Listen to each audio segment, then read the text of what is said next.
Okay, you may or may not have noticed this little thing last week or last time where we were factoring quadratic trinomials, but it said when a equals 1. And what that meant was that our x squared always had a secret 1 in front that we don't have to write. As opposed to if a does not equal 1, we might have 2 or 3 or just something else. And if you're looking at the examples, you'll see, right, that we've got numbers in front of x squared. And so that's what's going to be different today. And it may or may not surprise you to find out that that makes a huge difference in our factoring process.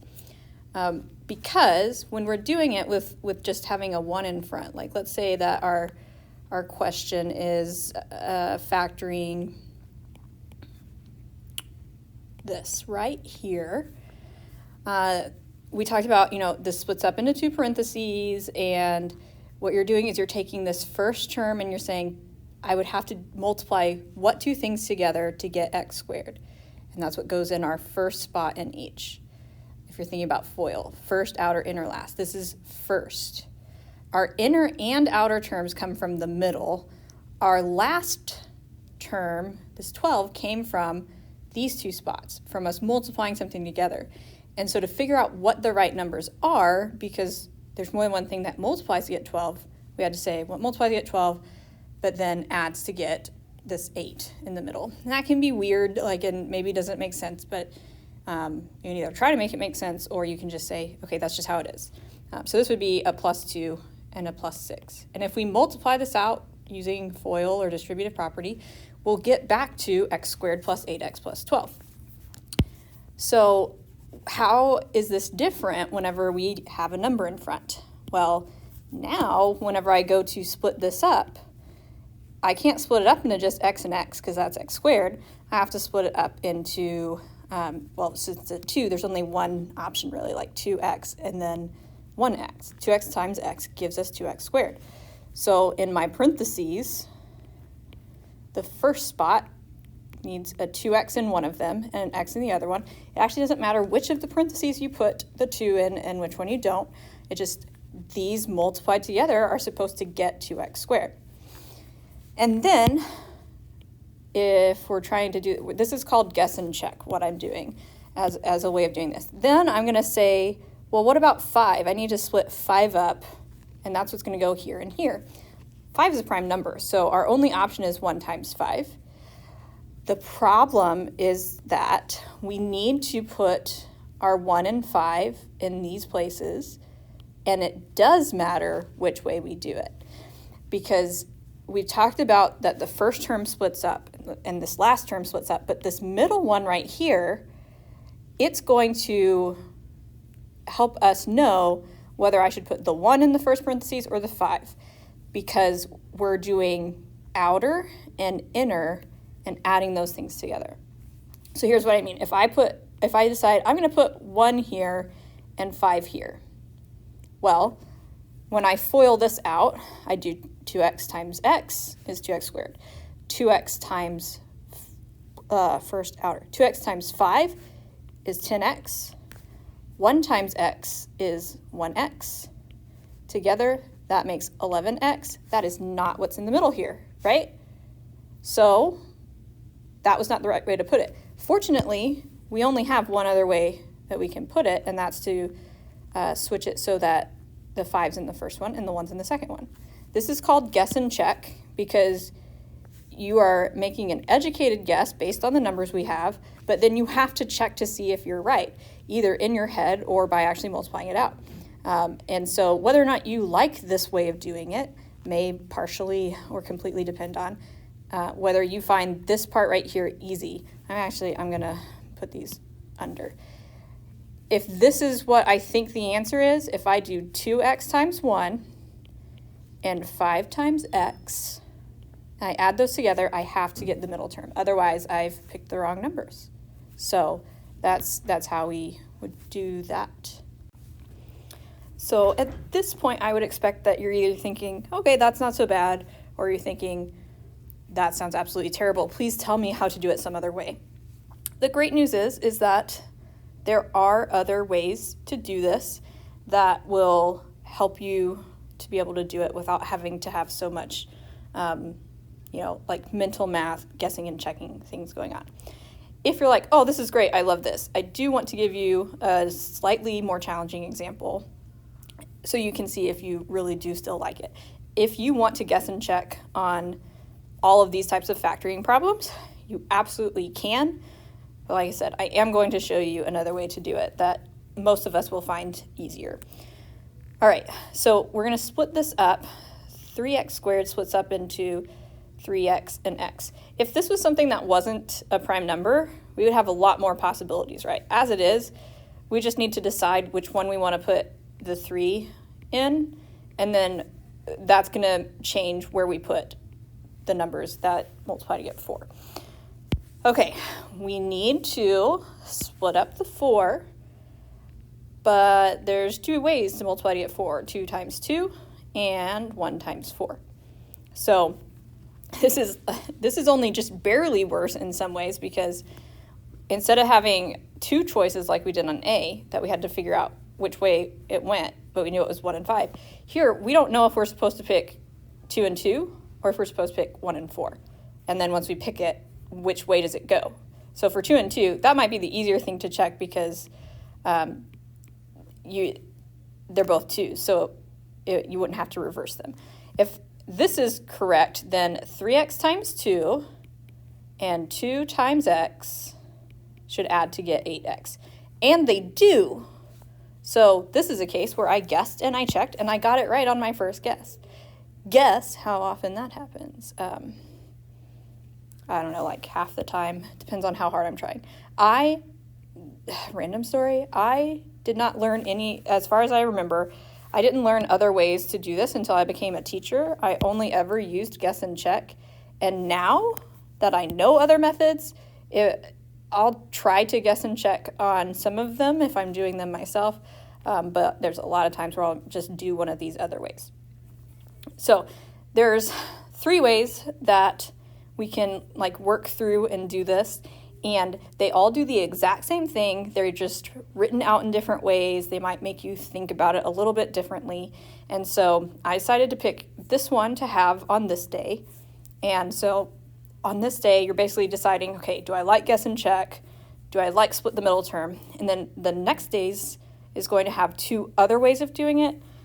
You should notice a lot of similarities between them, and you don't have to know how to do it every single way. So if at the end of today, you're like, I love split the middle term, I want to only ever do split the middle term, you can just do that. You don't have to watch the video about the other 2 methods. But if you're like, I don't know, I kind of like it, but what if there's a better way? Then watch the video on day 3 with the 2 other methods so that you can, decide based on everything. Okay, so we're going to, on C and D, do the same thing, but we're going to use split the middle term instead of doing guess and check. So it's called split the middle term because what we're going to do here is split up this middle term in such a way as it's going to make it easier for us to factor. Okay, so instead of writing minus 18x, I've written 2 blanks here because we're going to split this up into 2 things that add to get negative 18x. Now, how we decide what to put here is we are going to do a step that all of the methods other than guess and check make you do, where we're going to do 5 times negative 8. So the first thing times the last thing. And that gives us negative 40. We're going to say what multiplies to get negative 40 that will add to get me negative 18. And then I'll put an x with it because that's me splitting this up into 2 pieces. So let's see, negative 40. I'm not going to put the negative with it right now. I'll put it with it later, but we've got 1 and 40, 2 and 20. And the reason we're doing this is because when we FOIL, we would do 5 times negative 8, right? And so that's part of why we're doing this. Okay, 2 times 20. Oh, those are 18 apart. So if I want it to be negative 18, I need to do a positive 2 plus a negative 20. So that's plus 2x and minus 20x. It does not matter which order you put it in, but if you put it in a different order than me, the next part is going to look slightly different at first, and So you might just want to go with what I've got, just so you can, maybe follow along easier. Now, we've split the middle term into two things that add up to be negative 18x. Now we are going to factor by grouping, because that's what we do when we have 4 terms. So we're going to look at 5x squared plus 2x and say, what do those have in common? They both have an x, but that's it. Then I'm going to look at these last two and say, what do they have in common that I can divide by? They're both divisible by 2, but also by a bigger number, 4. And they're both negative, so let's divide by negative 4. So negative 20x, when I divide by negative 4, is positive 5x. And negative 8 divided by negative 4 is positive 2. And remember, this is what we're going for with factoring by grouping. These match, and we get 5x plus 2. And then in our other parentheses, we're going to put what's outside the parentheses in the previous step. So this is x minus 4. And that would be our answer. It is okay for this to be written instead as x minus 4 first and 5x plus 2 second. That's fine. It's not okay to have the numbers not match up correctly. Like this 5 and this 2 have to be in the same parentheses with the 5 in front of x. So I should have also said that you could pause the video and see if you can do this one with guess and check if you want to, because this would be a good time to find out if that's the way you want to do this. And so, if you didn't do that on that one, try on this one. If you're like, okay, I just want to see, can I do guess and check on this next one? Well, who knows, because 9 can split up into a bunch of things. Well, into multiple things. 10 can split up into multiple things. It's possible. You can do it if you try, but I'm going to split the middle term here. So the first thing I do is I do 9 times negative 10 and get negative 90. And I'm going to say what multiplies to get negative 90 that adds to get 9. So 1 and 90, 9 and 10. It's got to be something in between there, right? 2 and 45. I'm doing a good job of writing. 3 and 30. 4, nope, not 4. 5 and 1, 16. That's the one, 5 and 16. Since I want it to be a positive 9x, I need it to be plus 16x and minus 5x. Wait. That is not right. That gives us 11. Ah! That was a close one. So 6 times 15 is what I want. I was like, I saw the 6 and the 5 and I was like, yeah, okay.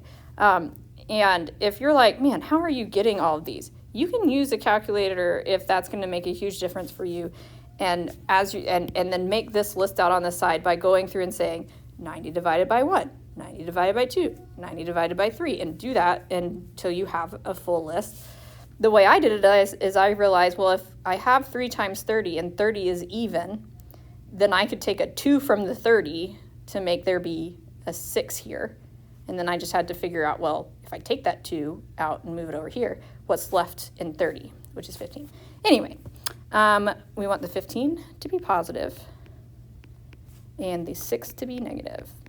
And now, like I said, it doesn't matter which way you write those, but it is going to make our work look slightly different. We should still end up with the same answer, but we may end up with them, the parentheses being, minus first, but yours is second, that kind of thing. So let's factor by grouping. 9x squared plus 15x has an x in common and a 3. So that leaves us with 3x plus 5.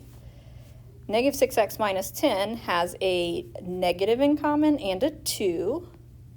And then that leaves us with 3x plus 5. Remember, that's what we're going for. If that's not what happens, then either we've done something wrong or the thing we have does not factor. That is actually a thing I could ask you is like factor this if possible. Just know that that's not something I'm asking right now. What I'm giving you, unless I messed up when I was writing out the problem, should be factorable, okay? So I wrote down the 3x plus 5 they had in common, and then we've got this 3x and minus 2 to put in the other parentheses. One of the coolest things, in my opinion, about factoring is that you can check your answer by multiplying it out using the distributive property or FOIL. And so there's not really a reason why at the end of, let's say, a test over factoring, that you couldn't know exactly what you got right and wrong, because you can check by just multiplying it out. Now, if you keep making a mistake like that, 16 minus 5 is 11.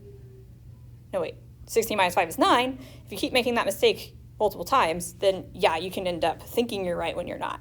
But for the most part, if you're willing to check it, you can at least know, whether you're getting it right or wrong. That's today's. So thanks so much for watching. Bye.